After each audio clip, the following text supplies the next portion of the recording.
Hi friends, എല്ലാവർക്കും Hasina's cooking വീഡിയോയിലേക്ക് സ്വാഗതം. നമുക്കൊന്നൊരു അടിപൊളി പൊട്ടറ്റോ മസാലേൻ്റെ റെസിപ്പി നോക്കിയിട്ട് വരാം കേട്ടോ. എല്ലാവർക്കും തയ്യാറാക്കാൻ അറിയായിരിക്കും, എന്നാലും എൻ്റെതായ രീതിയിൽ പെട്ടെന്ന് തയ്യാറാക്കിയെടുക്കാൻ പറ്റിയ ഒരു സിമ്പിൾ റെസിപ്പിയാണ്. ഇതെങ്ങനെയാണ് നമുക്ക് തയ്യാറാക്കിയെടുക്കാൻ നോക്കി വരാം. നമ്മുടെ ചപ്പാത്തിക്കും പൂരിക്കൊക്കെ കൂടെ കഴിക്കാൻ പറ്റിയ ഒരു അടിപൊളി സിമ്പിൾ മസാല കേട്ടോ. അതിനായിട്ട് ഞാനിവിടെ ഒരു 1/2 കിലോ അളവിൽ ഉരുളക്കിഴങ്ങ് നന്നായി ഒന്ന് ക്ലീൻ ചെയ്തെടുത്തിട്ടുണ്ട്. ഇനി ഇതൊരു 2 വിസിലിട്ട് നല്ലപോലെ ഒന്ന് വേവിച്ചെടുക്കാം.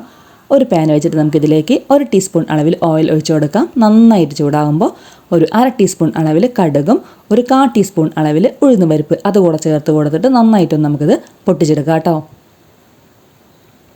ഇനി നമുക്കിതിലേക്കൊരു വലിയ ഉള്ളി കട്ട് ചെയ്തത് അതുകൂടെ ഒന്ന് ചേർത്ത് കൊടുക്കാം.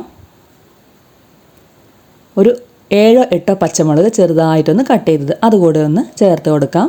ഇനി നമുക്ക് നന്നായിട്ടൊന്ന് വഴറ്റിയെടുക്കാം കേട്ടോ. നല്ലപോലെ വഴറ്റി ഒരു ഹാഫ് കുക്കാവുന്ന വരെ ഒന്ന് നന്നായിട്ടൊന്ന് മിക്സ് ചെയ്തെടുക്കാം. ഇനി നമുക്കിതിലേക്ക് ഒരു 1 ടീസ്പൂൺ അളവിൽ ഇഞ്ചി ചതച്ചെടുത്തത് അതുകൂടെ ഒന്ന് ചേർത്ത് കൊടുക്കാം. നമ്മളിതിൽ മഞ്ഞൾപ്പൊടിയൊന്നും ചേർക്കാതെ ആയിട്ട് ഉണ്ടാക്കുന്നത്. ഇതുപോലെ ഇഞ്ചിയും കൂടെ ചേർത്തിട്ട് നന്നായിട്ടൊന്നും കൂടെ ഒന്ന് വഴറ്റിയെടുക്കാം കേട്ടോ. ഇനി ഇതിലേക്ക് ഒരു വറ്റൽമുളക് 2-3 പീസായിട്ടൊന്ന് കട്ട് ചെയ്തത് അതുകൂടെ ഒന്ന് ചേർത്ത് കൊടുക്കാം. കുറച്ച് കറിവേപ്പില അതുകൂടെ ചേർത്തിട്ട് ഒന്നുകൂടെ ഒന്ന് നന്നായിട്ടൊന്ന് മിക്സാക്കി എടുക്കാം.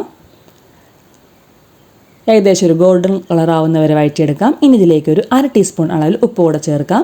നമ്മുടെ ഉടച്ച് വെച്ച പൊട്ടറ്റോ ഉണ്ടല്ലോ അതുകൂടെ ഇതിലേക്ക് ചേർത്ത് കൊടുക്കാം കേട്ടോ. നന്നായിട്ട് ഉടയ്ക്കരുത്, ചെറിയ തരുത് ആയിട്ട് വേണം നമുക്കിത് ഉടച്ചെടുക്കാനായിട്ട് കേട്ടോ. ചെറിയ ചെറിയ പീസൊക്കെ നമുക്ക് കഴിക്കുമ്പോൾ കടിക്കാൻ കിട്ടണം. ഇനി നമുക്ക് നന്നായിട്ടൊന്ന് മിക്സാക്കി എടുക്കാം. ഇതിലധികം വെള്ളവും ചേർക്കരുത് കേട്ടോ.